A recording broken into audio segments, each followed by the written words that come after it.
membawakan materi mengenai pengembangan keprofesian berkelanjutan bagi guru dan pelaksanaan Merdeka Belajar di dalam kelas. Video ini dibuat untuk memenuhi tugas dari mata kuliah Profesi Kependidikan dengan dosen pengampu Bapak Dr. Haji Muhammad Jamil Barambangi MPD dan Bapak Aprisal MPD. Sebelum itu, izinkanlah kami untuk memperkenalkan diri. Kami dari kelompok 7 yang terdiri dari 5 orang, yakni saya sendiri, Hani Rizkiani dengan NIM H02203337 sebagai moderator sekaligus pemateri pertama. Perkenalkan, saya atas nama Humaira Syam dengan NIM H02200342. Saya Hasriani dengan NIM H02203550. Perkenalkan, nama saya Muhammad Asmawi dengan NIM H02203552. A. Konsep pengembangan keprofesian berkelanjutan. 1. Definisi pengembangan keprofesian berkelanjutan. Pengembangan keprofesian berkelanjutan adalah proses penyelenggaraan kegiatan belajar mengajar dalam rangka meningkatkan kemampuan dan kompetensi guru, baik pedagogik maupun profesional dalam melaksanakan tugas profesinya, serta memiliki performa sebagai pendidik dan pemimpin bagi peserta didiknya. 2. Komponen pengembangan keprofesian berkelanjutan. Dalam konteks Indonesia, PKB adalah pengembangan keprofesian berkelanjutan yang dilaksanakan sesuai dengan kebutuhan guru untuk mencapai standar kompetensi profesi dan meningkatkan kompetensinya di atas standar kompetensi profesi yang sekaligus berimplikasi kepada perolehan angka kredit untuk kenaikan pangkat atau jabatan fungsional guru. PKB mencakup 3 hal, yakni pengembangan diri, publikasi ilmiah, dan karya inovatif. Yang pertama, yaitu pelaksanaan pengembangan diri. Pengembangan diri adalah upaya-upaya untuk meningkatkan profesionalisme diri agar memiliki kompetensi yang sesuai dengan peraturan perundang-undangan agar mampu melaksanakan tugas pokok dan kewajibannya dalam pembelajaran atau pembimbingan, termasuk pelaksanaan tugas-tugas tambahan yang relevan dengan fungsi sekolah atau madrasah. Yang kedua, pelaksanaan publikasi ilmiah. Publikasi ilmiah atau PI dalam PKB adalah bentuk karya tulis yang telah dipublikasikan oleh guru kepada masyarakat sebagai bentuk kontribusi terhadap peningkatan kualitas proses pembelajaran di sekolah dan pengembangan dunia pendidikan pada umumnya. Yang ketiga, yakni pelaksanaan karya inovatif. Karya inovatif adalah karya yang bersifat pengembangan, modifikasi, atau penemuan baru sebagai bentuk kontribusi guru terhadap peningkatan kualitas proses pembelajaran di sekolah dan pengembangan dunia pendidikan, sains, atau teknologi dan seni. Oke, selanjutnya yaitu prinsip-prinsip dasar pelaksanaan pengembangan keprofesian berkelanjutan. Dalam pelaksanaannya, PKB harus memenuhi beberapa prinsip-prinsip, yaitu prinsip yang pertama, PKB harus fokus pada keberhasilan peserta didik atau berbasis hasil belajar peserta didik. Nah, oleh karena itu, PKB ini harus menjadi bagian integral dari tugas guru-guru pada kehidupan sehari-hari. Prinsip yang kedua yaitu setiap guru berhak mendapatkan kesempatan untuk mengembangkan diri yang perlu diimplementasikan secara teratur, sistematis, dan berkelanjutan. Nah, ini dilakukan untuk menghindari kemungkinan pengalokasian kesempatan pengembangan yang tidak merata dan proses penyusunan program PKB ini juga harus dimulai dari sekolah. Nah, prinsip yang ketiga yaitu sekolah wajib menyediakan kesempatan kepada setiap guru untuk mengikuti program PKB dengan minimal jumlah jam per tahun. Nah, ini diatur sesuai dengan Peraturan Menteri Negara Pemberdayaan Aparatur Negara dan Reformasi Birokrasi Nomor 16 Tahun 2019. dengan Dinas Pendidikan Kabupaten atau Kota, dan sekolah juga berhak menambah alokasi waktu jika memang diperlukan. Oke, selanjutnya yaitu prinsip yang keempat.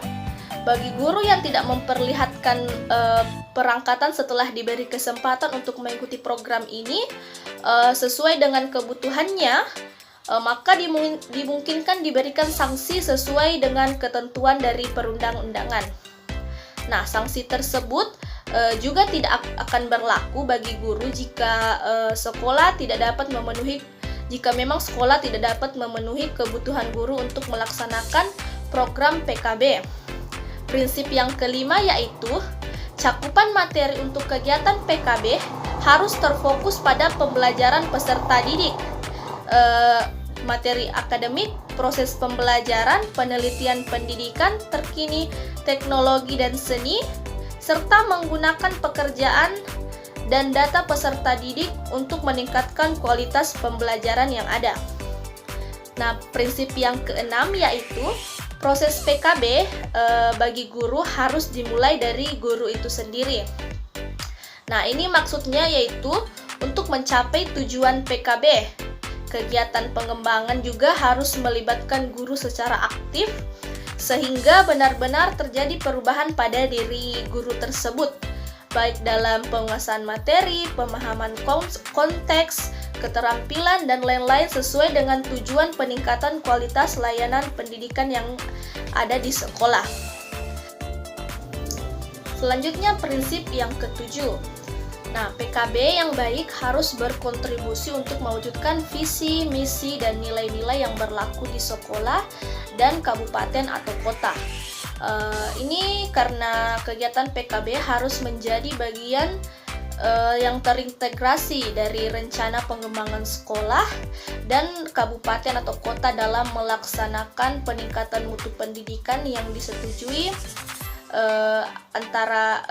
disetujui bersama antara sekolah, orang tua peserta didik, dan masyarakat yang ada. Nah, prinsip yang kedelapan yaitu sedapat mungkin kegiatan PKB ini dilaksanakan di sekolah atau dengan sekolah di sekitarnya, misalnya di gugus KKG atau MG-MP, untuk menjaga relevansi kegiatannya dan juga untuk mengurangi dampak negatif pada lingkungan yang disebabkan jika guru dalam jumlah besar bepergian di tempat yang lain. Prinsip yang kesembilan yaitu PKB harus mendorong pengakuan profesi guru menjadi lapangan pekerjaan yang bermartabat dan memiliki makna bagi masyarakat dalam pencerdasan bangsa, dan sekaligus mendukung perubahan khusus di dalam praktik-praktik dan pengembangan karir guru yang lebih objektif, transparan, dan akuntabel. Selanjutnya yaitu tujuan pengembangan keprofesian berkelanjutan. Nah, tujuan dari PKB ini ada dua, yaitu secara umum dan secara khusus. Untuk secara umum, pengembangan keprofesian berkelanjutan ini dilakukan untuk meningkatkan kualitas layanan pendidikan di sekolah atau madrasah dalam rangka meningkatkan mutu pendidikan. Nah, untuk tujuan secara khususnya yaitu pengembangan keprofesian berkelanjutan ini adalah yang pertama, meningkatkan kompetensi guru untuk mencapai standar kompetensi yang ditetapkan dalam peraturan perundang-undangan yang berlaku. Yang kedua, memutakhirkan kompetensi guru untuk memenuhi kebutuhan guru dalam pengembangan ilmu pengetahuan, teknologi, dan seni untuk memfasilitasi proses pembelajaran serta peserta didik. Nah, tujuan yang ketiga, meningkatkan komitmen guru dalam melaksanakan tugas pokok dan fungsinya sebagai tenaga yang profesional. Yang keempat, menumbuhkan rasa cinta dan bangga sebagai penyandaan profesi guru. Yang kelima, meningkatkan citra, harkat, dan martabat profesi guru itu sendiri di masyarakat. Dan yang keenam, terakhir, menunjang pengembangan karir guru itu sendiri. Yang kelima, manfaat pengembangan keprofesian berkelanjutan. Ada 5 manfaat pengembangan keprofesian berkelanjutan, antara lain: yang pertama, bagi peserta didik, yaitu peserta didik memperoleh jaminan pelayanan dan pengalaman belajar yang efektif. Yang kedua, manfaat bagi guru, yaitu guru dapat memenuhi standar dan mengembangkan kompetensinya sehingga mampu menghadapi perubahan internal dan eksternal dalam memenuhi kebutuhan belajar peserta didik untuk menghadapi kehidupan di masa yang akan datang. Yang ketiga, manfaat bagi sekolah, yaitu mampu memberikan layanan pendidikan yang berkualitas kepada peserta didik. Yang keempat, bagi orang tua atau masyarakat, yaitu orang tua atau masyarakat memperoleh jaminan bahwa anak mereka mendapatkan layanan pendidikan yang berkualitas dan pengalaman belajar yang efektif. Dan yang kelima, manfaat bagi pemerintah, yaitu memberikan jaminan kepada masyarakat tentang layanan pendidikan yang berkualitas dan profesional. Lingkup pelaksanaan kegiatan PKB. Kegiatan PKB yang dapat dilakukan di dalam sekolah secara mandiri dapat dibagi dalam 2 kelompok, yaitu dilakukan oleh guru sendiri. Contohnya, mengembangkan kurikulum yang mencakup topik-topik aktual atau terkini yang berkaitan dengan sains, teknologi, sosial, dan sebagainya, sesuai dengan kebutuhan peserta didik.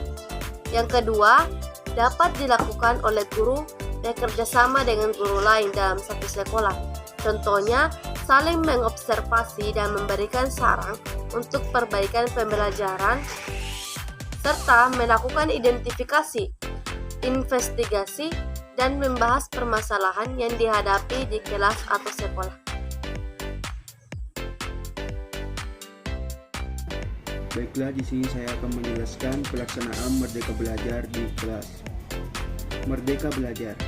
Merdeka Belajar adalah salah satu inovasi dari materi pendidikan Indonesia yang memberikan kebebasan pada suatu lembaga pendidikan, otonominya, dan merdeka dari birokratisasi, di mana pengajar dapat kebebasan dari birokrasi yang rumit, serta peserta didik yang diberikan kebebasan untuk dapat memilih bidang yang mereka sukai. Yang kedua, konsep Merdeka Belajar berikut merupakan beberapa konsep yang akan ditawarkan program Merdeka Belajar, yaitu yang pertama, beragam tempat dan waktu. Yang kedua, free choice. Yang ketiga, personalized learning. Yang keempat, berbasis proyek. Yang kelima, pengalaman lapangan. Dan yang keenam, interpretasi data. Yang ketiga, pelaksanaan Merdeka Belajar. Kelas Merdeka membuat siswa dan guru untuk memiliki kebebasan dalam melakukan inovasi dan bertindak selama proses pembelajaran berlangsung. Berikut pelaksanaan yang bisa dilakukan oleh guru. Yang pertama, kuasai mata pelajaran. Pada program Merdeka Belajar, guru memang bukanlah satu-satunya sumber belajar bagi siswa. Siswa dapat menemukan banyak ilmu dari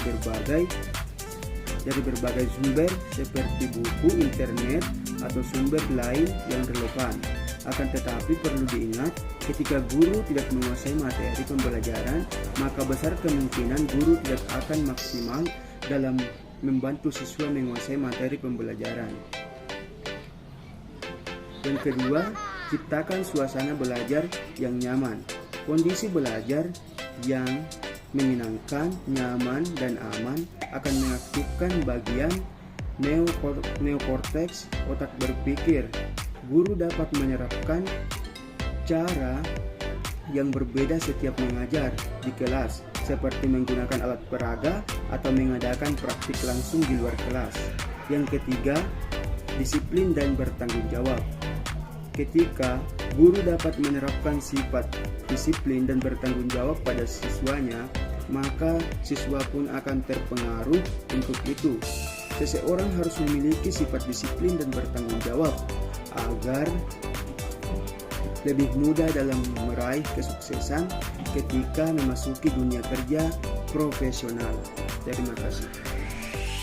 Baik, saya Indriani dengan NIM H022051 akan melanjutkan materi dari Muhammad Asmawi. Nah, yang keempat, mendidik dengan hati. Ketika sesuatu yang dikerjakan dengan hati, maka kita akan melakukannya dengan sungguh-sungguh, termasuk menjadi seorang guru. Guru bukan hanya sekedar profesi semata, tetapi sebagai pengabdian dan ibadah. Pendidikan yang diberikan guru untuk siswanya adalah tidak terbatas oleh ruang dan waktu. Guru harus tulus dan ikhlas dalam mengajari siswanya sepanjang waktu. Perlakukan siswa bagaimana anak Anda sendiri. Jika mereka melanggar aturan, maka berikan hukuman yang bertujuan untuk mendidik. Ketika semua itu sudah dilakukan, maka mereka dapat merasakan kasih sayang yang kita berikan. Yang kelima, ramah dan selalu tersenyum. Guru memang perlu memberi batasan kepada siswa agar mereka berlaku sopan, bertanggung jawab, dan disiplin. Tetapi juga harus tidak boleh lupa untuk bersikap ramah dan selalu tersenyum kepada siswanya. Suasana menyenangkan sangat diperlukan untuk menciptakan kelas yang merdeka. Saat siswa tidak merasakan kasih sayang dari guru, maka peluang interaksi antar guru dan siswa menjadi buruk adalah besar sekali. Jika guru menunjukkan sifat tidak senangnya kepada siswa, maka mereka menjadi tidak nyaman, tidak betah, bahkan tidak semangat dalam belajar. Siswa seharusnya guru melakukan interaksi dengan siswa atas nilai cinta dan kasih sayang untuk melahirkan keharmonisan. Selain itu, guru harus memiliki rasa empati kepada seluruh siswanya. Ketika guru bersedia untuk membantu kesulitan siswa hingga menjadi teman bercerita, maka siswa akan merasa nyaman dan terlindungi oleh gurunya.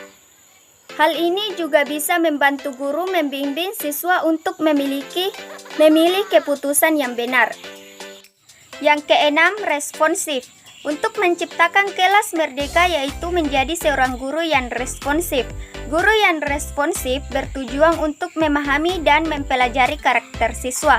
Dengan demikian, guru mengetahui model belajar seperti apa yang dibutuhkan siswa sehingga tujuan belajar dapat tercipta. Menciptakan proses pembelajaran yang nyaman menjadi salah satu poin penting hadirnya kelas merdeka.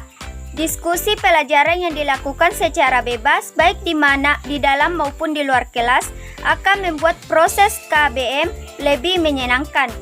Merdeka Belajar menganjurkan siswa untuk menggali ilmu dari berbagai sumber, tidak hanya mendengar penjelasan dari guru saja, sehingga karakter peserta didik yang mandiri, berani, cerdik, dan berkompetensi akan terbentuk. Dan yang ketujuh, beri kepercayaan. Guru yang memberi kepercayaan pada siswanya akan membuat siswa merasa dihargai dan diikut sertakan dalam proses pembelajaran di sekolah.